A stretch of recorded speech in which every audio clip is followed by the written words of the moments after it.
Gloire à Dieu ce matin. Béni soit Dieu. Est-ce que vous entendez bien tout le monde? Parce que je pense que c'est mieux, vous entendez mieux là. Gloire à Dieu. Voilà, on va mettre mal à l'aise personne avec ces micros. On veut que tout le monde soit bien et qui écoute la parole de Dieu. J'aimerais vous apporter un mot de Dieu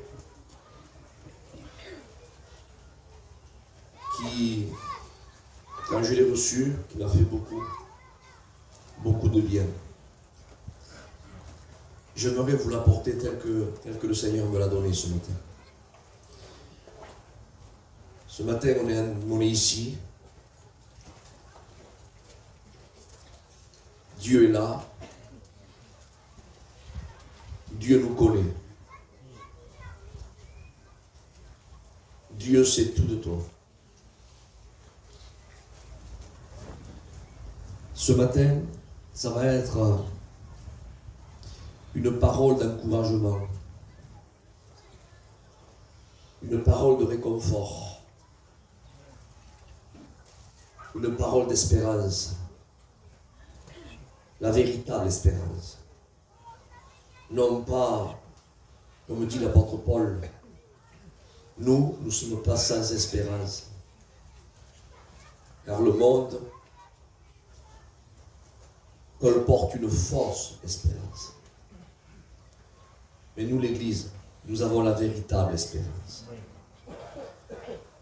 Et on sait que bientôt, celui qui doit venir viendra. On est animé par un moteur. Il est écrit dans le livre de l'Apocalypse, il dit « Et l'Esprit et l'Épouse ». Il nous anime à dire « Viens, Seigneur. Viens, Seigneur. Viens, Seigneur. » Je vous promets qu'il vient. Je ne joue pas au prophète en disant ça. Mais avec le respect que je dois au plus ancien et à la plus ancienne qui se trouve au milieu de nous ce matin. Je vous demande pardon, mes frères et sœurs, Seigneur. On est un peu plus gitan, mais il y a des cordes sensibles à ne pas toucher. Vous savez comment on est, nous. Et c'est comme ça. Mais celle qui est en attente d'un heureux événement, excusez-moi de dire ça, je vous prie de m'excuser, mais je n'ai pas d'autre exemple. Quand les douleurs commencent à venir, c'est le signe. L'enfant va venir. Mais laissez-moi vous dire quelque chose, frères et sœurs. Jésus a dit quand vous verrez ces choses arriver, c'est les signes. Christ revient. Et nous sommes heureux de savoir qu'il vient. Il vient pour les siens. Il ne vient pas pour ceux qui ne lui appartiennent pas. Il vient pour sa famille, pour les siens. Ceux qui ont lavé leur robe dans le sang de l'agneau. Ceux qui ont persévéré en gardant la parole de Dieu. Ceux qui ont combattu le bon combat de la foi. Alléluia. Ceux qui gardent ses commandements et ses préceptes. À Dieu soit la gloire ce matin. J'aimerais ouvrir un passage avec vous dans le livre de la Genèse au chapitre 37. J'aimerais vous parler de Joseph ce matin. Et j'ai marqué un titre à ce message-là. J'ai marqué comme ça. J'ai marqué « Faisons confiance à la parole ». Amen. Amen. Je continue et le titre n'est pas terminé. Faisons confiance à la parole, même quand on ne comprend pas toujours. Amen. Parce qu'il y a des moments où on comprend. Et il y a des moments où on ne comprend pas. Il y a des moments où on dit merci Seigneur pour ceci, merci, j'ai compris. Il y a un moment où on dit Seigneur, pourquoi? Ça vous est jamais arrivé de dire pourquoi? Jamais. Pourquoi Seigneur? Je ne comprends pas Seigneur. Je perds pied. Qu'est-ce qui se passe? Qu'est-ce qu'il y a? Pourquoi? Écoutez, le Seigneur ne nous a pas demandé de tout comprendre. Le Seigneur nous a demandé de lui obéir. Amen. On fait cette lecture ensemble. Genèse 37, verset 6. Il leur dit, écoutez donc ce songe que j'ai eu. Verset 7. Nous étions alliés des gerbes de milieu des champs. Et voici ma gerbe se leva et se tint debout. Et vos gerbes l'entourèrent et se prosternèrent devant elle. Je refais cette lecture, écoutez s'il vous plaît, c'est très important.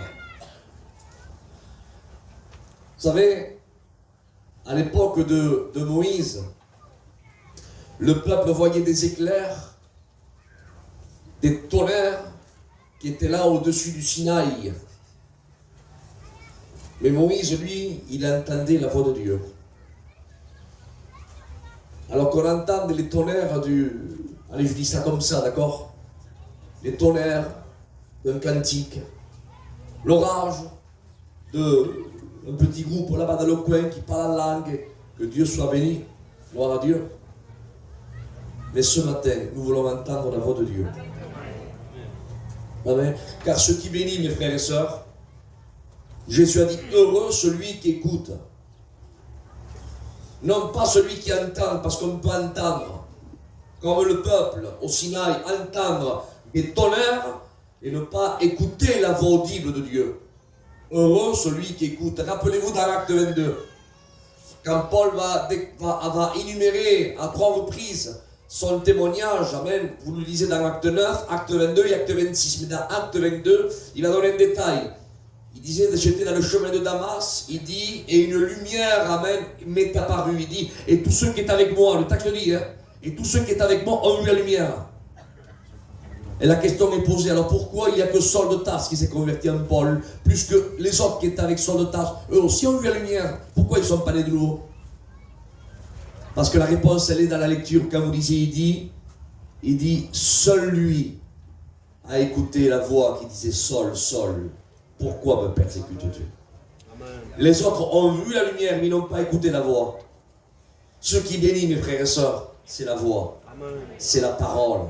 Et nous voulons l'écouter ce matin. Amen. Alléluia. Il leur dit, écoutez donc ce songe que j'ai eu. Nous étions tous alliés des gerbes au milieu des champs. Et voici ma gerbe se leva et se tint debout. Et vos gerbes l'entourèrent et se prosternèrent devant elle. Voulez-vous qu'on courbe nos fronts, compris le Seigneur? J'aimerais demander à un frère de le faire. À mon frère. Tu pries le Seigneur, mon frère? Tu pries Dieu, oui.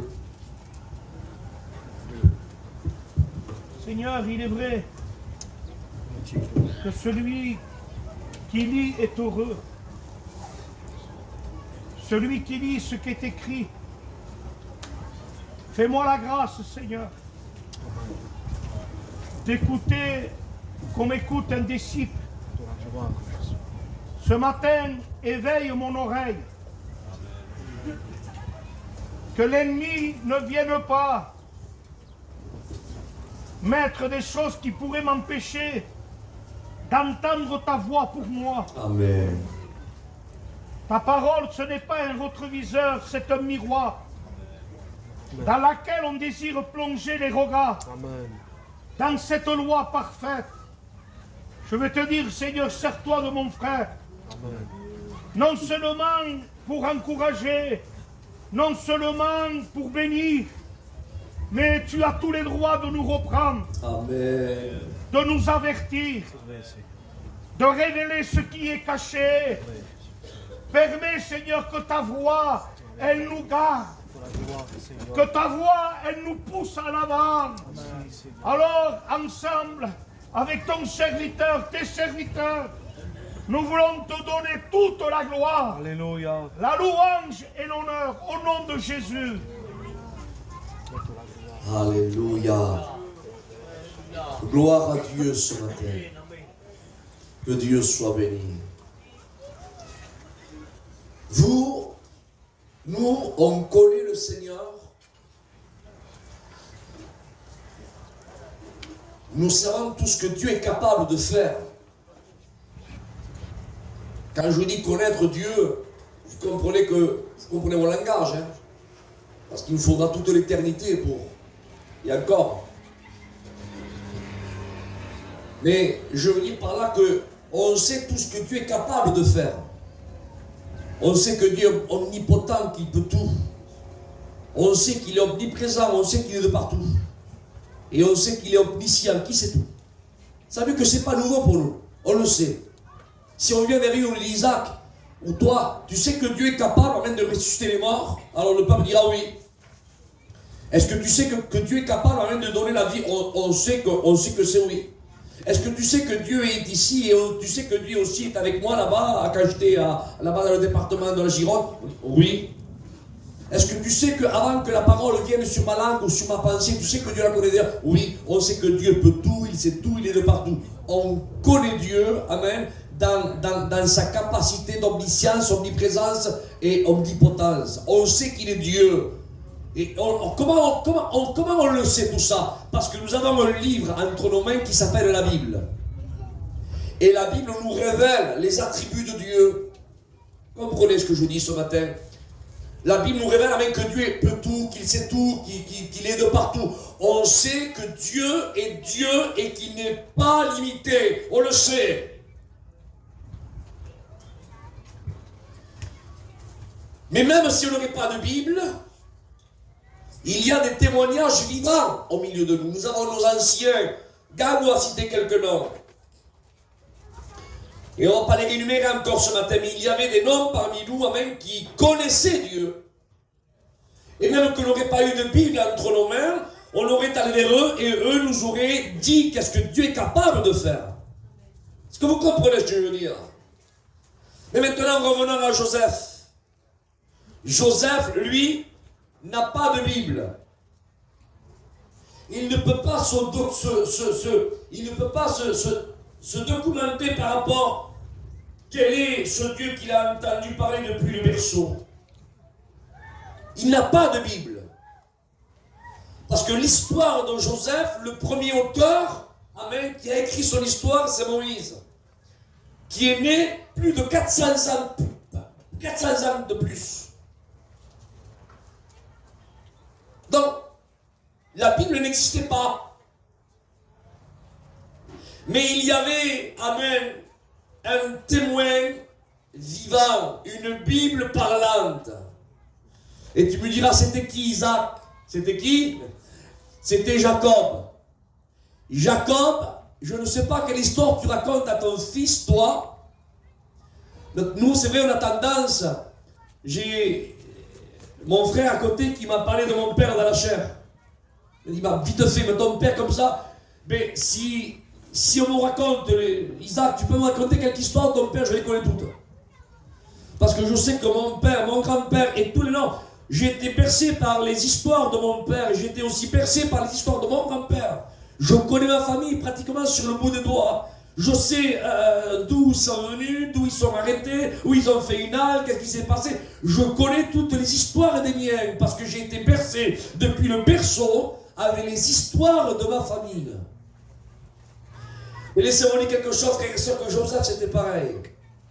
Joseph, son père, sûrement, alléluia, c'est pas peut-être, c'est sûr, son père Jacob devait lui raconter toutes les histoires depuis que Joseph est venu au monde, depuis le berceau, depuis que Joseph a fait ses premiers pas, amen, sûrement que Jacob devait lui parler de son père. Isaac, qui n'est rien d'autre que le fruit, amen, d'une promesse qui s'est accomplie de Dieu. Il devait lui dire, tu sais Joseph, mon fils, tu sais que ton grand-père est Isaac, c'est-à-dire mon père à moi, tu sais que il n'est pas né, ce n'est pas le fruit du hasard. Je vais te raconter vite fait son histoire. Ton arrière-grand-père, c'est-à-dire mon grand-père à moi, c'est-à-dire Abraham, il était de Ur en Chaldée, c'est-à-dire à 850 et 880 km de l'endroit dans lequel nous nous situons aujourd'hui. Il vivait là-bas dans un milieu où il était entouré de plein de faux dieux. On dit, les statistiques disent qu'il y avait presque, pas tout à a fait presque 3000. Et il était là-bas, bercé là par tous ces faux dieux. Et il était là-bas, il y a un certain moment, oui, il y a un Dieu qui n'a pas été créé par la main de l'homme. Un Dieu qui s'est révélé à lui, qui lui a parlé par une voix audible et qui lui a dit: Abraham, Abraham, quitte ta patrie et va dans le pays que je te conduirai. Et j'aimerais que tu saches bien, mon fils Joseph, et couvre bien tes oreilles, ton arrière-grand-père, c'est-à-dire, amen, Abraham, mon grand-père, moi Abraham, eh bien, à l'écoute de la voix de Dieu, amen, il ne s'est pas braqué, amen, il est parti, amen, comme voyant l'invisible, il a cheminé dans un pays que cette voix lui avait dit: va dans le pays que je te conduirai. Et Abraham est parti à l'aveuglette, mettant sa confiance, amen, à cette voix qui s'est fait entendre. Oui, et la voix lui a dit: Abraham, il dit, ta postérité sera comme les étoiles dans le ciel, comme le sable au bord de la mer, comme la poussière de la terre. Mais écoute bien, Joseph, écoute bien. Il dit: mais ton grand arrière-grand-père, mon grand-père, moi Abraham, il n'avait pas d'enfant, et en plus, il était avancé en âge, il avait 75 ans quand il est parti. Et en plus, ton arrière-grand-mère, ma grand-mère, à moi, Sarah, non seulement elle était âgée, mais avec le respect que je vous dois à tous, elle était aussi stérile, elle ne pouvait pas enfanter. Donc, humainement parlant, c'était chose impossible. Mais ce Dieu qui s'était révélé à lui, il lui avait fait la promesse avec que Sarah, ton arrière-grand-mère, aurait un enfant. Et tu sais qui c'est? Tu sais qui c'est? Cet enfant, amen, que Dieu lui avait promis. Tu sais qui c'est? Écoute bien, Joseph. C'était ton grand-père, Isaac. Imaginez, alors, Seigneur, on ne va pas jouer au sentiment ce matin, c'est pas un théâtre. Mais essayez d'imaginer là comment Joseph devait écouter là, Seigneur, l'historique de sa famille. Comment là il devait être attentif, en train de, j'imagine, Seigneur, là Joseph, quand il avait 7 ans, 8 ans, 10 ans, et que son père lui parlait de tout ce que, du fruit du miracle, amen, de quel il en fait partie. Parce que Joseph fait partie quand même, il fait partie du fruit du miracle. Parce que si Joseph est là, c'est parce qu'il y a Jacob. Et si Jacob est là, c'est parce qu'Isaac est là. Est-ce que vous comprenez ça? Donc lui, amen, il est aussi le fruit de la bénédiction de la promesse. Alors Joseph devait écouter attentivement son père parler, amen, de tout ce qui s'est passé avec son arrière-grand-père Abraham, avec son grand-père Isaac, avec son père Jacob. Ainsi que lui-même, qu'il est là, il écoutait. Seigneur, comment il devait écouter? Et quand il devait partir là, peut-être de la communion de son père, je ne sais pas, Seigneur, peut-être qu'il devait partir tout seul, il devait prier à ce Dieu invisible. Il devait lui dire: Seigneur, j'ai écouté parler de toi à travers mon père. Seigneur, tu as fait, tu as dit à mon arrière-grand-père Abraham de quitter sa patrie. Il devait prier, il devait louer Dieu, il devait adorer Dieu. Mais il n'écoutait pas la voix de Dieu. Et il ne pouvait pas lire la parole de Dieu, il n'a pas de Bible entre ses mains. Le seul qui pouvait lui parler de ce Dieu, c'était son père Jacob. Rentrez avec moi, s'il vous plaît, ne perdez pas le fil. On continue. Imaginez Joseph a 12 ans, bercé par les témoignages et l'historique de sa famille. 14 ans, 15 ans, 16 ans, bercé, amen, alléluia, il a entendu parler du Dieu de son père, de son grand-père et de son arrière-grand-père. Il sait, amen, que son Dieu, le Dieu de sa famille, est le véritable Dieu. Il le sait. C'est mélangé dans ses cellules, dans ses neurones, comme du café au lait. Il le sait. Que son Dieu n'a pas été créé, ce n'est pas un faux Dieu qui est créé en plâtre, en bois, ou en ciment, ou en argile. Il le sait. Il le sait. Et tout à coup, il arrive à 17 ans, et on arrive à l'âge de lecture. Et tout à coup, à 17 ans, le Dieu de son père Jacob, le Dieu de son grand-père Isaac, le Dieu de son arrière-grand-père Abraham, son arrière-grand-père qu'il avait entendu la voix de Dieu. Voici maintenant, amen, que ce Dieu-là va se révéler à lui. Seigneur. Essayez d'imaginer, frères et sœurs, s'il vous plaît. Dieu se révèle en songe.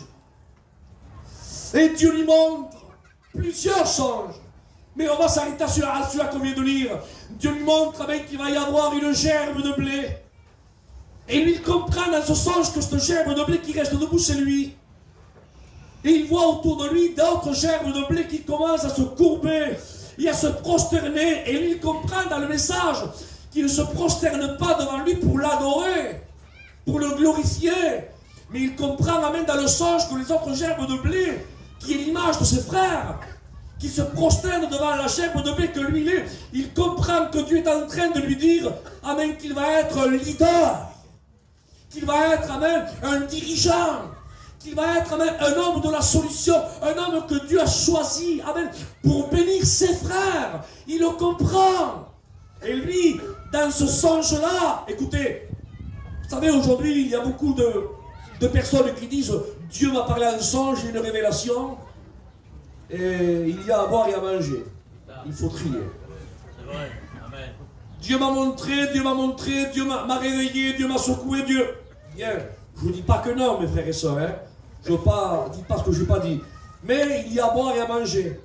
Mais s'il y a bien un songe qu'on ne peut pas douter qu'il vienne de Dieu, c'est le songe de Joseph. Amen.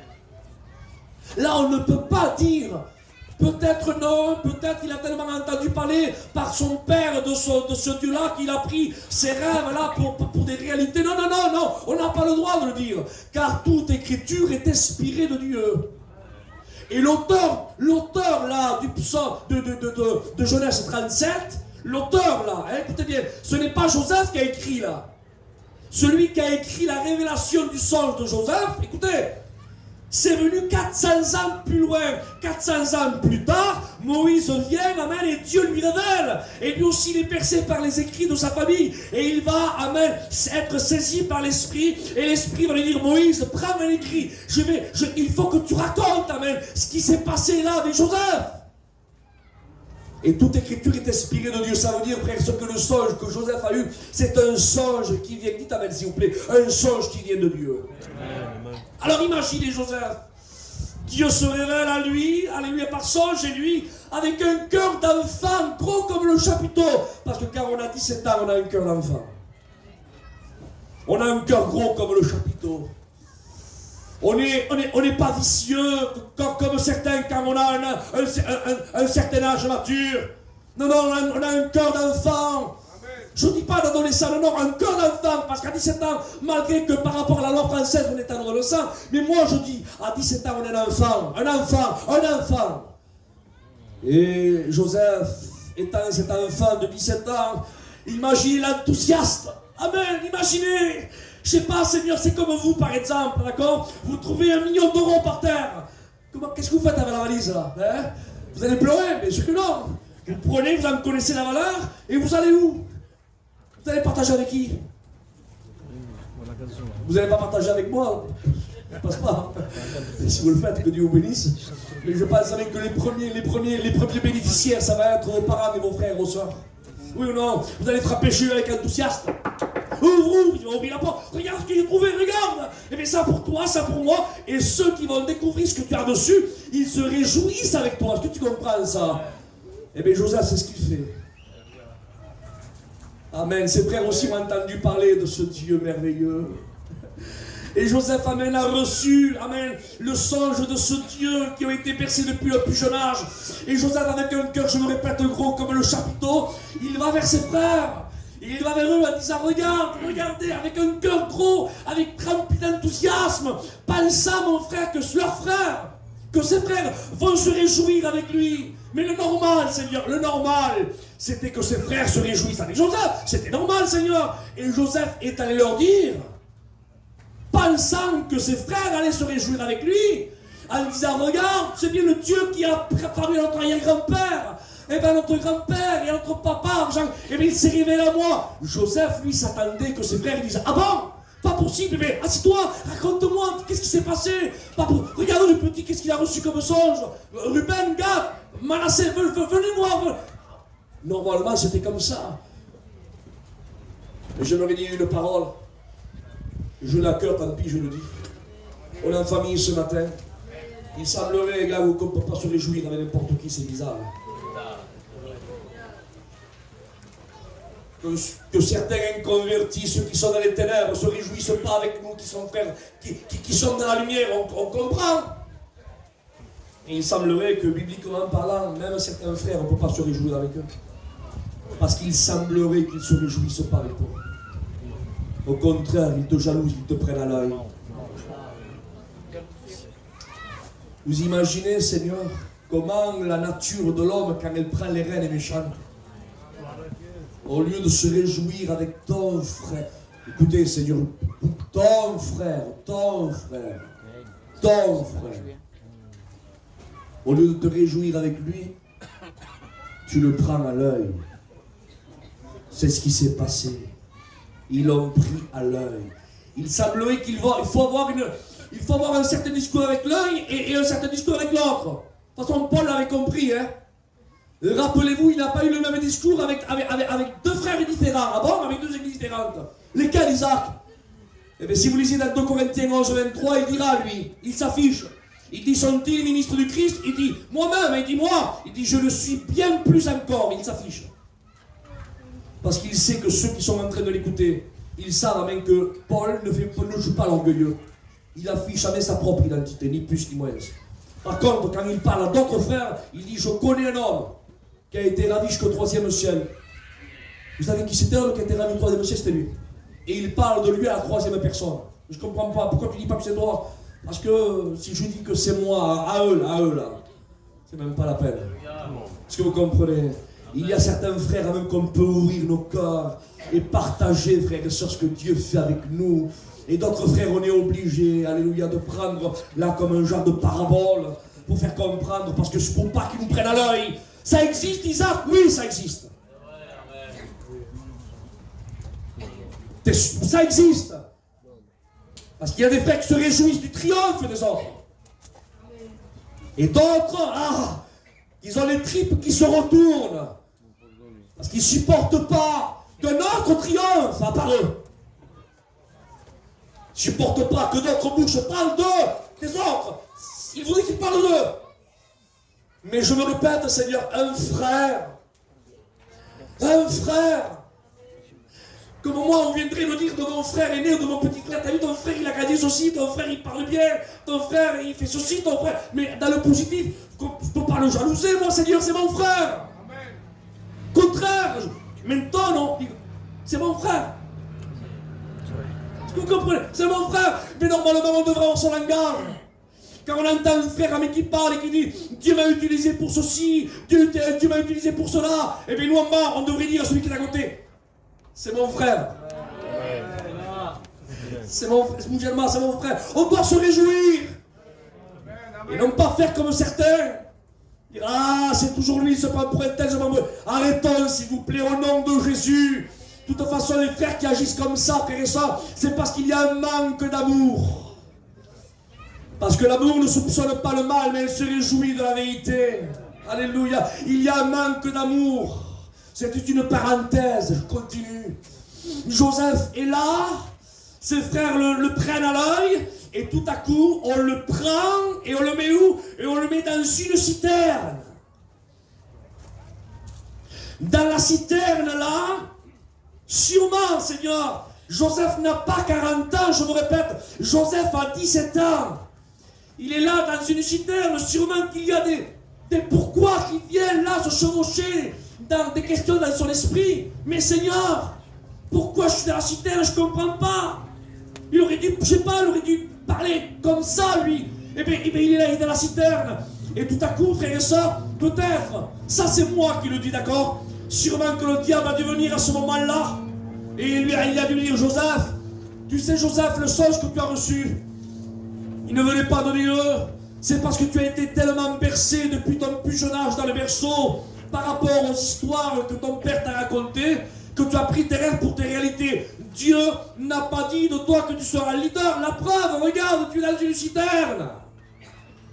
Il devait se dire, lui, Dieu m'a montré que ma gerbe de blé serait là au-dessus et que je serais un sujet de bénédiction pour mes frères. Alors, Dieu me l'a dit, si Dieu me l'a dit, donc c'est vrai. Il devait s'accrocher, amen, à ce que Dieu lui a montré là, comme je tiens le micro, là, il devait s'accrocher, là, il devait mettre cette sonde dans son cœur, le serrer, là. Là, il était là. Et tout à coup, on le prend, hop, on l'enlève de la citerne. Et il devait se dire, ça y est, on me libère. Mais au lieu de le libérer, hop, on le prend et on le vend à une caravane d'Ismaélites. Et une fois qu'il est dans la caravane d'Ismaélites, frères et sœurs, entre là où il habitait et l'Égypte, il y avait plusieurs centaines de kilomètres. Imaginez entre le départ et l'arrivée, qu'est-ce qui devait se passer dans son esprit. C'est un enfant de 17 ans. Comment le diable devait lui parler? Ah, t'es sûr que Dieu t'a parlé? Tu vois bien que c'est faux. Tu vois bien que c'est pas vrai. Si Dieu existerait, ben regarde, il t'aurait pas mis dans une citerne. Si ça aurait été vrai, tes frères ne t'auraient pas vendu le caravane ismaélite. Il n'y a rien de vrai, relie Dieu, c'est pas vrai, c'est tout du blabla. Mais Joseph, lui, à 17 ans, il s'accrochait à ce que Dieu lui avait dit. Amen. Alléluia. Ah, que Dieu soit béni. Et il arrive dans un pays étranger qui ne parle même pas la langue. À 17 ans, on a besoin d'un papa et d'une maman. À 17 ans. On n'a pas 45 ans, on n'a pas 60 ans. Non, on a un enfant, frère et soeur. À 17 ans, on a besoin. Et on se trouve là, dans un pays étranger, et on se dit, ah, sûrement que là, ça y est, il va me faire demi-tour. Il va me ramener là-bas chez mon père. C'est obligé, Dieu me l'a dit. Et on le fait descendre dans la caravane d'Ismaélite, et tout à coup là, on le vend à Potiphar. On le vend comme un esclave, lui qui n'était esclave de personne, qui était le chouchou de son père, et qui portait cette tunique de plusieurs couleurs, que Dieu s'était révélé à lui par songe. Il le voilà maintenant esclave d'un Égyptien dans un pays étranger qui ne parle même pas la langue du pays. Et pour couper plus court, on le prend et on le met et on le donne là, au service de la femme de Madame Potiphar. Et il reste fidèle à 17 ans, un beau garçon, avec rempli d'une stature, une magnificence, une prestance. Il avait la prestance de ce que Dieu avait choisi à lui, un leader. Il n'avait pas le type de l'esclave. Oh, que Dieu soit béni. On le met au service de la femme de Potiphar. Et la femme Potiphar, quand elle voit le visage de Joseph, qui reflète, comme je disais hier soir, l'identité de Dieu, qui est la sainteté, la pureté, l'innocence. Quand la femme de Potiphar voit ça, elle veut mettre ses mains sales sur lui pour le souiller. Et la Bible déclare que Joseph, pourtant Joseph, personne n'était là pour le voir. Car il aurait pu dire à Dieu, Seigneur, je sais pas, tu t'es révélé à moi, Seigneur, il ne s'est pas passé 2 heures, montre-moi, il s'est passé des jours. Tu te montres à moi, Seigneur, j'y ai cru, et tu me mets dans une citerne, Seigneur, j'y crois, je te renie pas, on me met dans une caravane d'Ismaélite, je te renie pas, j'y crois, je descends en Égypte, je te renie pas, j'y crois, tu me vends comme esclave, on me vend comme esclave à Potiphar, j'y crois, je te renie pas, maintenant je suis la femme de Madame Potiphar. J'y crois, je te renie pas, et maintenant elle veut me souiller. Mais si tu existerais, je vois pas qu'est-ce que je ferais là, hein. Et en plus personne n'y a pour me voir, et en plus on a 17 ans, je suis pas marié. Écoutez, il aurait pu glisser s'il aurait voulu. Il n'y avait pas d'œil pour le voir, à part l'œil qui est semblable, dit la Bible, à des flammes de feu. À Dieu soit la gloire, Dieu le voyait, Dieu voyait le cœur de Joseph. Et la Bible déclare, frères et sœurs, que Joseph n'a pas voulu se laisser souiller par Madame Potiphar. Le texte dit qu'il a été fidèle à Dieu, s'accrochant à ce que Dieu lui avait dit des semaines auparavant. Tu seras même une germe de blé qui sera debout. Tu seras leader et tu seras un sujet de bénédiction pour les tiens. Il s'accrochait là. Et il est fidèle. Et sûrement que le diable, il s'est bien renie Dieu, il n'y a rien qui existe, c'est pas vrai. Et Joseph était là, et sans savoir qu'est-ce qu'il est écrit dans le psaume 37, parce que le psaume est venu bien des centaines d'années plus tard, quand c'est David qui l'a écrit. La Bible déclare, frères et sœurs, c'est moi qui le dis, d'accord, il vivait ce que la Bible déclare, le psaume 37. Et qu'est-ce qu'il est écrit dans le psaume 37? Il est écrit, garde silence devant l'Éternel, et espère en lui. C'est ce que Joseph est en train de faire. Amen. Alléluia. Dans la citerne, il garde silence, il espère en Dieu. Dans la caravane d'Ismaélite, il garde silence, il espère en Dieu. Il est en Égypte, il garde silence, il espère en Dieu. Il est devant la femme de Madame Potiphar, il garde silence, il espère en Dieu. Et on le prend et on le met dans une prison. Et les prisons de l'époque n'ont rien à voir avec les prisons d'aujourd'hui. Alors qu'une prison, c'est une prison, hein. Vous comprenez ce que je veux dire, on peut y aller. Mais ça n'a rien à voir. Aujourd'hui, il y a le chauffage, tu viens pour ce qui porte dedans, il y a la télévision, on peut louer un frigo pour boire au frais, on peut prendre un ventilateur, il y a les réseaux sociaux, on n'est pas coupé de nos familles, est-ce que vous comprenez? La prison, c'est la prison, mais il y a plus de facilité qu'avant. Avant, les hivers étaient rudes, les étés, c'était quelque chose de... Vous avez vu ce qui s'est passé en Arabie Saoudite, là? Il y a eu 1000 morts par rapport au grand pèlerinage de la Mecque, 1000 morts par rapport au degré de chaleur qu'il y a eu. Imaginez la chaleur qu'il devait faire à cette époque-là en Égypte. Pendant l'été, c'était quelque chose d'horrible. L'hiver, quelque chose d'horrible. Il n'y avait pas un bon oreiller, pas de bon duvet. Il n'y avait pas de téléphone à l'époque, il n'y avait pas de frigo pour boire au frais. Il y avait des rats qui étaient là, l'insalubrité était là, les microbes étaient là. Est-ce que vous comprenez? Et en plus, on est un jeune enfant de 17 ans. Et il se passe 2 mois en prison, 3 mois, 4 mois, 5 mois, 6 mois en prison et le diable de venir. Sûrement chaque jour, renie Dieu, il n'y a rien de vrai. Le songe que tu as eu n'est pas vrai. Quand est-ce que tu vas comprendre qu'il n'y a rien de vrai? Et 6 mois, 7 mois, et 8 mois, mais renie Dieu, 8 mois, 9 mois, il est en prison, mais renie Dieu, Dieu n'existe pas. 1 an s'est écroulé, il a 18 ans. Renie Dieu, il n'y a rien de vrai, tu comprends bien que si Dieu existerait, tu ne serais pas là. Il te l'aurait dit de toute façon. Il t'a révélé le songe, il aurait pu te révéler que tu es en prison, non? Tu comprends bien que c'est pas vrai. Il se passe 1 an et demi, enfin bref, il s'écroule presque 2 longues années. Écoutez mes amis, c'est long 2 ans. C'est long 2 ans. 24 mois dans une cellule insalubre. Et en plus, quand on est un jeune de 17 ans, quand on est séparé de la cellule familière, que nos frères ne sont plus à côté de nous, que notre papa n'est pas à côté de nous, que notre maman n'est pas à côté de nous, qu'on est là dans un pays étranger. Seigneur, entouré peut-être là de gens, de malfaiteurs, de gens, parce que ceux qui vont en prison sont des gens de mauvaise vie. Écoutez, il est là. Et la voix du diable, lui, qu'il parlait, essayait pour désanimer dans la foi. Amen. Et qu'il renie Dieu et qu'il se soude dans le péché. Mais la Bible déclare, frères et sœurs, que Joseph, Dieu ne s'était pas trompé. Dieu a mis sa confiance dans ce jeune garçon. Amen. Amen. Et la Bible déclare que quand Joseph est en prison et là, il est devenu le sujet de bénédiction. Et vous connaissez ce qui s'est passé avec les chansons, les panetiers. Il a été le sujet de bénédiction. Et là, le songe s'est accompli. Et tu me diras, Isaac, tu m'as dit tout ça pour dire quoi? Eh bien, je t'ai dit tout ça, alléluia, que Joseph, entre le départ et l'arrivée, il a vécu, ça le savoir, le psaume 37, garde silence devant l'Éternel et espère en lui. Et que les lecteurs me reprennent si je me trompe. Il s'est écroulé 10 chapitres entre le songe, le chapitre 37 et l'accomplissement du songe, c'est à partir du chapitre 42. Au chapitre 47, il va s'écouler presque 10 chapitres. Et dans ces 10 chapitres, soulignez-le ça.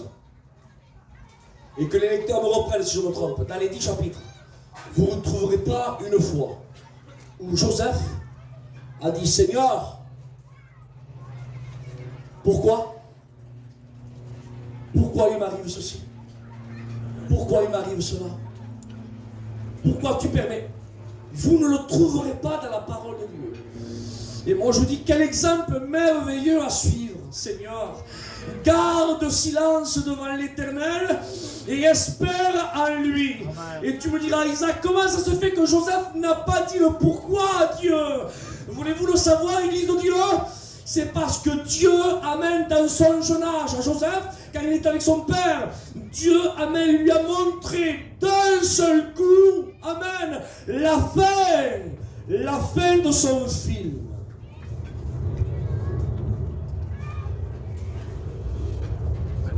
J'aimerais que vous compreniez.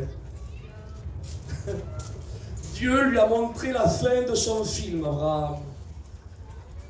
Mais entre le début du film et la fin du film, il y a ces années et ces mois qui vont se passer.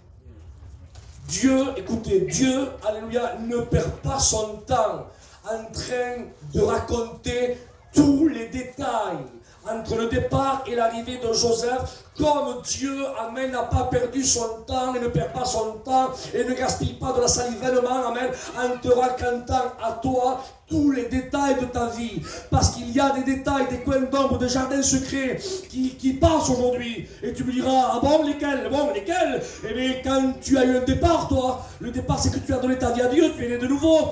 Amen, ça c'est le commencement. Mais entre le départ et la fin, eh bien, il y a des personnes qui pleurent. Il y a des mamans qui portent du deuil.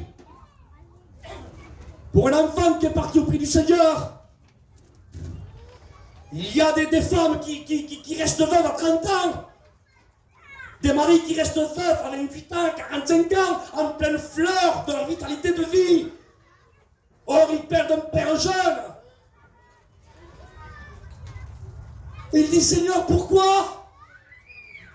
Pourquoi je suis en deuil de ceci? Pourquoi j'ai perdu mon fils? Pourquoi j'ai perdu mon père si jeune? Pourquoi ceci? Pourquoi cela? Mais Dieu ne t'a pas révélé. Le jour où tu as commencé à suivre Dieu, où tu es né de nouveau, Dieu ne t'a pas révélé tous les détails de ta vie. Pourquoi tu pleures? Pourquoi tu es devant les hôpitaux? Pourquoi tu es en deuil? Dieu ne t'a pas tout révélé comme Dieu n'a pas tout révélé à Joseph. Vous savez qu'est-ce que Dieu a fait? Au lieu de raconter tous les détails de la vie de Joseph, Dieu n'a pas perdu son temps. Il aurait pu dire, écoute Joseph, ta gerbe de blé va être debout, les autres vont se prosterner. Maintenant, ne t'inquiète pas, avant que ça s'accomplisse, parce que ça c'est la fin. On va te vendre là aux Ismaélites. Tu vas, la femme de Potiphar va te souiller, tu vas être en prison. Mais toi, reste ferme, amen, parce que l'accomplissement, ce sera là. Dieu aurait pu lui révéler, frères et sœurs, mais Dieu ne perd pas son temps à révéler tous les détails, les coins d'ombre de la vie de Joseph. Dieu est allé directement à la fin. Et la fin, c'est que Joseph, ce qui t'arrive dans ta vie, amen, écoute bien, problème ou pas problème, je te dis la fin. La fin, tu triompheras. Est-ce que tu comprends maintenant le mot de Dieu pour nous ce matin? Et moi, j'aimerais t'animer au nom du Seigneur.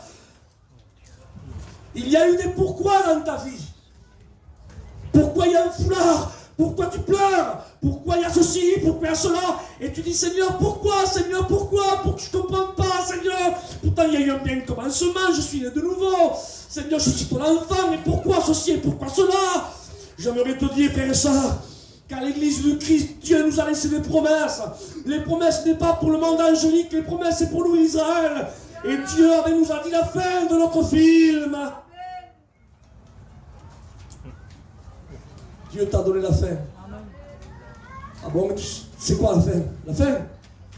Et il t'a dit qu'il y a un signal donné. À la voix de l'archange. Au son de la trompette de Dieu. Il dit que les morts en Christ ressusciteront et ensuite nous les vivants sera transformés dans un corps incorruptible. Et ensemble, écoutez ce que je dis s'il vous plaît Seigneur, ensemble, ceux qui t'ont devancé, ceux que tu pleures aujourd'hui, ensemble, alléluia, ils ne vont pas te devancer, ni toi, non, ensemble, amen, on partira à la rencontre du Seigneur dans les airs, ensemble. Mais entre le départ, amen, et l'arrivée, il y a des personnes qui pleurent, des personnes qui portent du deuil, des personnes qui sont devant les hôpitaux, des personnes qui passent par la maladie. Comme moi, l'année dernière, où j'étais assailli par une vague dévastatrice de la part du diable. Je dis ceci parce qu'il n'y a rien à cacher. L'année dernière, frères et sœurs, j'étais le 4 juin, le diable a essayé de m'immerger par une vague dévastatrice, calomnieuse. Parce que j'avais décidé avec quelques frères de dévoiler, de sortir le couvercle de la marmite du péché concernant la situation d'une personne qui vivait dans la corruption pendant 3 ans et nous on ne le savait pas. Et quand c'est venu à notre vie, vous comprenez bien que nous, on aide ceux qui veulent tendre la main, mais ceux qui veulent vivre dans le péché, on ne peut pas les aider. Est-ce que vous comprenez ça? Et à un certain moment, quand j'ai vu la gravité de l'infection qu'il y avait à l'intérieur de l'église, il a fallu... il y a eu des conséquences parce que personne ne voulait enlever le couvercle. Mais que voulez-vous, frères et sœurs, heureusement que Dieu a des quelques Jean-Baptiste de côté. Parce qu'il semblait qu'aujourd'hui, quand enlever le couvercle, il faut être un kamikaze, gars. Vas-y, non, ça va, vas-y, non, mais c'est bon, laisse-lui s'arranger avec le Seigneur. Mais gars, écoutez, frères et sœurs, Sentinelle, sentinelle, nous devons avertir. Oh, que Dieu soit béni. Et nous devons, frères et sœurs, enlever la corruption, car elle y est. Rappelez-vous qu'est-ce que Dieu a dit. Jésus a dit en tant qu'homme, il dit aux disciples, il dit, passons de l'autre côté du lac. Et vous savez qu'est-ce que c'est le mot passer? C'est le mot percer, c'est le mot perforer. Passons, perforons, perçons. Ah bon? Et quand on perce, qu'est-ce qui se passe? Amen. La misère sort. Arrêtons de mettre des pommades. Car il faut percer. Est-ce que vous comprenez ça? Il y a des moments où avec un Doliprane ça passe. Il y a des moments où avec un petit peu de pommade ça passe. Mais il y a certaines infections que ni le Doliprane, écoutez, ni la pommade passe. Il faut prendre une aiguille et il faut carrément percer pour que la misère sorte. Et quand Jésus dit, Amen, on est là du côté du lac de Capernaum, on est là, et Jésus regarde de l'autre côté. Et il y a l'infection, il y a les pourceaux qui est là-bas, qui est l'image de l'impureté. Et il dit aux disciples, passons, perçons, perforons. Et c'est ce qui s'est passé. Jésus a percé, Jésus a perforé, il est passé de côté. Et quand on perce, qu'est-ce qui se passe? Les pourceaux se noient. C'est le seul moyen, frères et sœurs, de noyer les pourceaux. Il faut prendre le bistouri de la parole et il faut percer. Il n'y a pas d'autre moyen. Et c'est ce qu'il a fallu qu'on fasse. Donc on a pris le bistouri de la parole et on a percé. Ah, je vous le promets devant Dieu que c'est vrai. Il semblerait qu'un tourbillon s'est levé. Il semblerait qu'une tempête s'est levée à un tel point que j'ai souffert presque pendant un an. Écoutez, c'est facile à dire avec les mots. On est un peuple gitan, frère, ça ne l'oubliez pas. Hein. Je vous ai dit catalan du côté de ma mère, espagnol du côté de mon père. Et je vous dis devant mon Dieu que c'est vrai. On sort d'une famille comme tous qui sont ici. Ni plus, ni moins. On est d'une famille qui... On aime les choses propres, mes frères et sœurs. Je vous le promets devant Dieu que c'est vrai. Alors en plus dans le ministère, en plus ça, et en plus, quand le diable a essayé de détourner et essayer de me jeter de la poussière en disant non, c'est toi qui as fait ceci, c'est toi qui as fait... Et ça commence à se propager parce qu'il y a toujours quelques paparazzi du diable pour colporter les mauvaises nouvelles. Quand il y a un bien qui se passe sur le chapiteau, un bien, pour que ça arrive là-bas à la cité paillade, il faut des semaines et des semaines. Un mal, une petite force, quelque chose comme ça là. Ça va à Marseille, ça va au conseil de direction, ça va là-bas à Montauban, ça fait le... Mais alors, en 10 minutes. Écoutez, et c'est ce que le diable a fait. Avec ses paparazzi, il a colporté, il a embrasé. Et quand je me suis vu, écoutez les frères, quand je me suis vu là dans cette situation où je passais mes journées au téléphone, mais écoutez ce que je dis, mes journées, le téléphone sonnait toutes les 10 minutes. Ring, allô Isaac, dis-moi que c'est pas vrai, dis-moi que... Mais non, c'est pas vrai, c'est une fausse Dieu, c'est pas moi, c'est un tel, il essaie de me... Mais c'est pas vrai. Ah bon, que Dieu soit loué, je raccrochais. Ring au téléphone, 10 minutes après. Isaac, dis-moi que c'est pas vrai. Un tel, enfin, je peux dire tous les noms qui m'ont appelé, beaucoup de personnes m'ont appelé. Il y a un certain moment, frère et soeur, moi je suis pas en bois.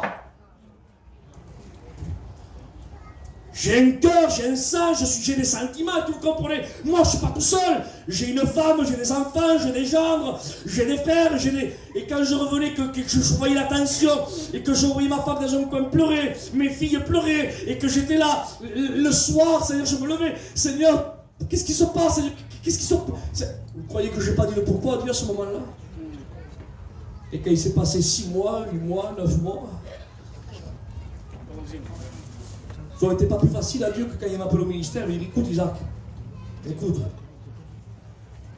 Quand tu sais dire à Dieu, 24 ans plus tard, le 4 juin 2023, là, il te passera ça, ne t'inquiète pas. Ça n'aurait été pas plus simple pour le Seigneur. Ça n'aurait pas été pour moi un peu plus confortable. Oui ou non? Le Seigneur me l'avait dit. Écoutez, je me répète, le Seigneur n'a pas perdu son temps à me dire tous les aléas de la vie que j'allais avoir. Ni à toi non plus, Dieu n'a pas perdu son temps en te dévoilant tous les aléas de ta vie que tu vas passer sur cette terre. Dieu, Amen, est allé directement à la fin de ton film, comme à la fin de mon film. Il m'a dit, Isaac, je t'appelle alors, d'accord? Ta fin c'est ça. À un signal donné, à la voix de l'archange, au son de la trompette de Dieu, il est mort en Christ, amen. Et ensuite nous les allons partir avec lui là-bas dans le ciel, dans la gloire. Et moi j'aimerais t'animer ce matin au nom de Jésus. Au nom de Jésus, faisons confiance à la parole, même quand on ne comprend pas toujours. Des moments où on comprend, gloire à Dieu. Il y a des moments où on ne comprend pas, mais tiens ferme. Chrétien, tiens ferme. Les jeunes garçons, tenez ferme. Les jeunes filles, les anciens, serviteurs de Dieu, femmes de serviteurs, étudiants, diacres, diaconesses, tenez ferme. Car celui, amen, qui nous a promis ne ment pas. Il n'est pas un homme. Il ne ment pas, il n'est pas le fils d'un homme, il ne se repent pas. Amen, ce que sa bouche dit, son bras puissant l'accomplit. Passons de l'autre côté. Seigneur, pourquoi tu ne n'auras pas dit, Seigneur, ne vous inquiétez pas, hein, quand on va monter dans la barque, il va y avoir un tourbillon. Le Seigneur ne savait pas. Une fois de plus, Jésus ne perd pas son temps. Il va directement à la fin, on passe de l'autre côté. Vous savez pourquoi? À quoi ça sert qu'ils disent qu'il y a un tourbillon ou pas? Ça sert à quoi? Parce que ce que Jésus a décidé, c'est ce qui se fera. Quand Jésus dit oui, c'est son oui qui l'emporte. Quand Jésus dit non, c'est son non qui l'emporte. Et Jésus a dit, passons de l'autre côté. Et Jésus est en train de dire qu'il y ait un tourbillon, que les eaux se sèchent, qu'il y ait, parce que le lac se situait en pleine faille syro-africaine, il y avait des tourbillons, des vents qui se levaient en 10 minutes, tout ça que Pierre connaissait bien, il avait peur. Mais Jésus n'avait que faire de ça, excusez-moi de l'expression. Jésus dit, je passe de l'autre côté, avec bateau, sans bateau, avec eau, sans eau, avec tourbillon, sans tourbillon, avec grêle, avec feu, qui vente, qui pleuve, qui neige. Si moi je dis, je passe, je passe. Amen. Écoutez, frères et sœurs, au nom de Jésus, si jusqu'à maintenant il y a eu des pourquoi, si jusqu'à maintenant tu n'avais pas les réponses à ton pourquoi, écoute, garde silence devant l'Éternel. Espère en Dieu. Il est ton consolateur, il est ton Dieu qui ne ment pas, il est avec toi. Et si Dieu, alléluia, t'a dit qu'il viendra te chercher, il viendra te chercher. Il y a des moments dans notre vie, j'arrête là, des moments dans notre vie où on est un petit peu troublé. Ça va arriver, sûrement que ça vous arrive à vous aussi, Seigneur. Et à travers l'écoute de la parole. Vous savez, le texte dit, quand il dit, augmente-nous la foi. Il y a des personnes qui prient, il dit, Seigneur, augmente-moi la foi. Mais vous pouvez prier jusqu'à demain. Dieu ne va pas, en vous claquant les doigts, vous augmenter la foi. À qui ils se sont adressés? Les disciples. Ils se sont adressés à la parole. À la parole. La parole, il n'y a que la parole. En écoutant la parole, la foi vient de ce qu'on entend. Amen, amen. Et ce qu'on entend, c'est la parole de Dieu. Le seul moyen que ta foi soit augmentée, c'est d'écouter et de lire la parole de Dieu. Et ce n'est pas seulement une simple prière. Augmente-moi la foi, Seigneur. La foi, elle est alimentée, la foi, par la semence de la parole. Et quand ça m'est arrivé d'être troublé, alors j'ai écouté la parole de Dieu, j'ai écouté. Et aujourd'hui, frères et sœurs, par rapport à ce que j'ai passé, mais aujourd'hui, tant pis. Seigneur, je ne voudrais pas passer à autre chose, mon Jésus, mais s'il arriverait, qu'est-ce qui arriverait? Seigneur, je tiens ferme sur ce que Dieu m'a dit. Parce que si Dieu ne me va pas révéler avec la réponse à mon pourquoi, c'est parce que lui, c'est le sage. C'est le sage, lui. Et celui, c'est pas, nous n'avons pas un Dieu méchant. Et si Dieu ne nous révèle pas avec la réponse à notre pourquoi, c'est pas, il ne joue pas à l'énigme avec nous. Est-ce que vous comprenez? Il ne joue pas Fort Boyard. C'est parce que Dieu, il sait que c'est mieux comme ça pour nous. C'est mieux. Il veut qu'on lui fasse confiance. Faisons confiance en Dieu. Espérons en lui. Et qu'il arrive ce qui arrive, frères et sœurs, accrochons-nous à la fin. Amen. Amen. Abraham, c'est ce qu'il a fait. Il a cheminé quelques années avec Dieu. Et il ne le connaissait pas parce qu'il n'y avait personne pour témoigner de ce Dieu et il n'avait pas de Bible. Joseph, lui, n'avait pas de Bible, mais au moins il avait une Bible par là, c'est Jacob. Mais Abraham, lui, ni Bible, ni personne au-dessus de lui pour dire Dieu c'est comme ça, comme ça, comme ça. C'est pour ça d'ailleurs qu'il est le père de la foi. Et il marche en tâtonnant, Dieu se découvre rien, c'est vraiment, il le connaît. Il le connaît, alléluia. Et il ne doute plus que Dieu soit loué. Il s'accroche à la fin. Et la fin, amen, c'est que Dieu lui a promis une postérité. C'est pour cela qu'avant le sacrifice, il dit aux hommes qui sont avec lui, il dit aux serviteurs, il dit, restez ici. Écoutez bien, il dit, moi et l'enfant, on monte, on adore, et moi et l'enfant, on redescend. Et pourtant, Abraham savait qu'en haut, il fallait qu'il sacrifie son fils. Allez, mais Abraham, lui, s'est accroché à la fin du film. Dieu lui a dit, ta postérité sera comme l'étoile dans le ciel. Et Dieu lui avait dit, frères et sœurs, amen, renvoie l'enfant Ismaël, car il n'aura pas part, amen, avec Isaac. C'est Isaac, amen, c'est lui, tu auras une postérité avec lui. Alors Abraham dit, qu'est-ce que tu veux, Seigneur? Que je le sacrifie? Mais j'y vais, il n'y a pas de souci. Amen, parce que tu m'as dit que j'aurais une descendance avec lui, non pas avec l'autre, avec lui. Alors je vais, je le mets là, je le tue, tu le ressuscites et je redescends avec lui. Écoute, je le fais. Il s'est accroché à la fin. Amen, amen. Au nom du Seigneur. Église, Amen. accrochons-nous à la fin. Amen. Bientôt, celui qui doit venir viendra. Il vient. Alléluia. Il essuiera toute larme de nos yeux. Accroche-toi à la fin. Car la fin, dit la Bible, vaut mieux que le commencement. Tu pleures. Tu es triste. Tu es mal. Mais laisse-toi alimenter par la parole ce matin. Amen. Bientôt, celui qui doit venir viendra. Amen. Amen. Et qu'est-ce qui se passera? Quoi? Qu'est-ce qui se passera? Amen. On part avec lui à la rencontre du Seigneur dans les airs. Alléluia. Et qu'est-ce qui se passe après? Amen. On va, alléluia, célébrer les noces de l'agneau. Alléluia. Bon, et après, qu'est-ce qui se passe? Eh bien, aussi, tu seras non seulement avec Jésus, tu seras aussi là-bas, alléluia, avec les anges, les archanges, les chérubins. Mais tu seras aussi avec tes bien-aimés. Mais mon bien-aimé, peut-être tu seras là-bas au fond de la table. Moi, je serai ici. Et non, la Bible dit que Dieu rassemblera les familles de la terre. C'est écrit de la parole, ça. Il rassemblera les familles de la terre. Alléluia. Mais tu crois qu'on connaîtra? Mais si on rentrera dans la connaissance parfaite. Rappelez-vous à la montagne de la transfiguration, Pierre, il n'avait jamais vu Élie ni Moïse. Et il parle, il dit, je vais dresser 3 tentes, une pour toi Jésus, une pour toi Élie, et une pour toi Moïse. Et moi je dis, d'où il connaît Moïse et Élie, Pierre, d'où il les a vus? Rentrant là dans le territoire de la gloire de Dieu, il rentre dans la connaissance parfaite. Est-ce que vous comprenez ça? On connaîtra comme lui-même nous a connus. Et on sera là-bas. Ah, que Dieu soit béni. Écoute, je veux t'alimenter par les écrits de la parole ce matin. Et après, qu'est-ce qui se passera? Et après, qu'est-ce qui se passera? Eh bien, nous, on sera nous en train de célébrer pendant qu'en bas, il y aura la bête, le faux prophète, l'antichrist. Là, il y aura la marque de la bête. Il y aura les 7 sauts, les 7 couples, les 7 trompettes. Là, il y aura les souffrances atroces. Eh bien, nous, on sera là-bas dans la gloire. Et après, alléluia, qu'est-ce qui se passera?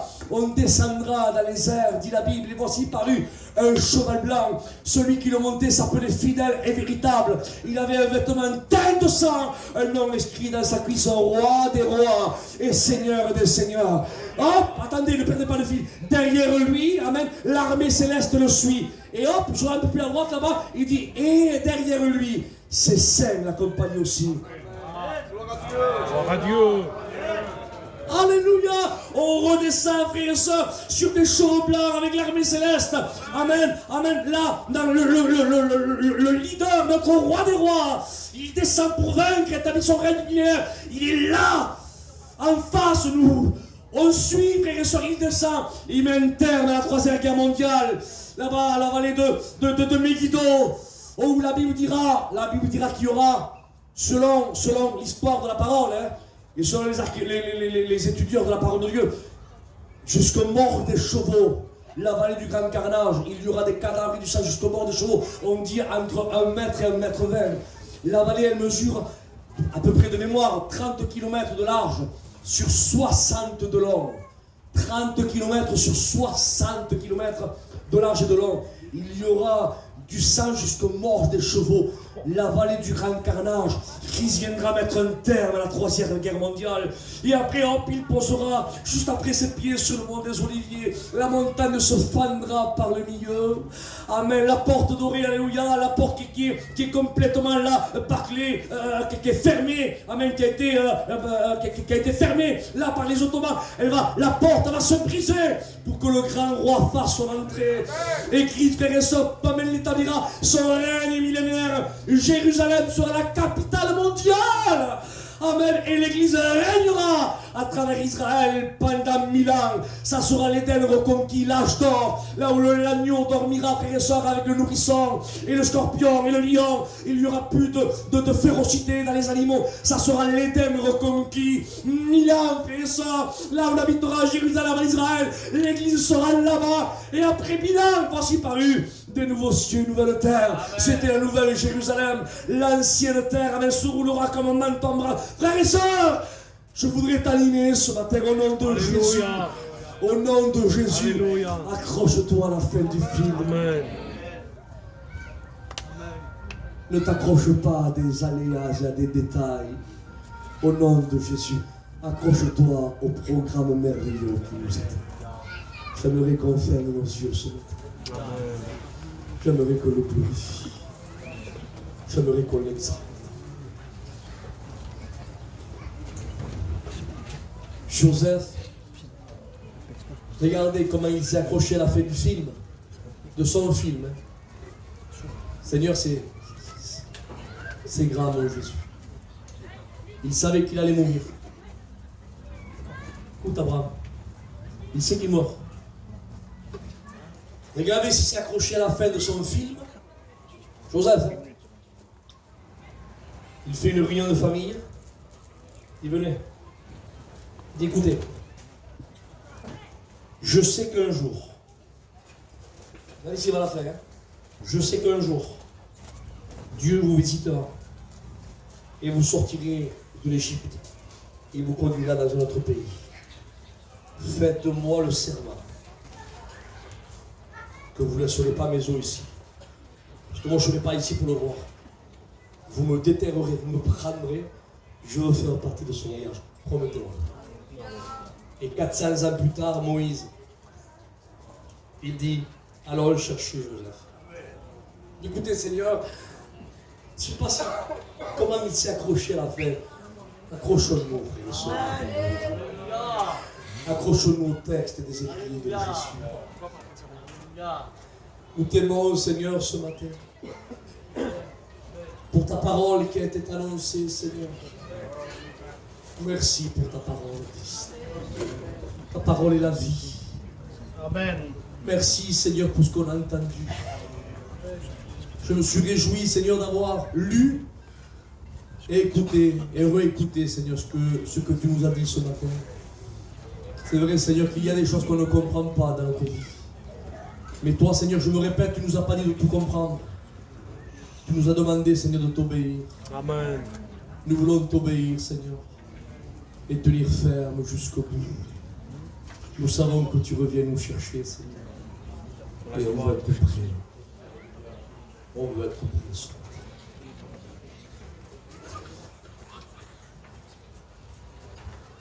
J'aimerais faire un appel. Écoutez, je ne suis pas un garçon qui fait beaucoup d'appels.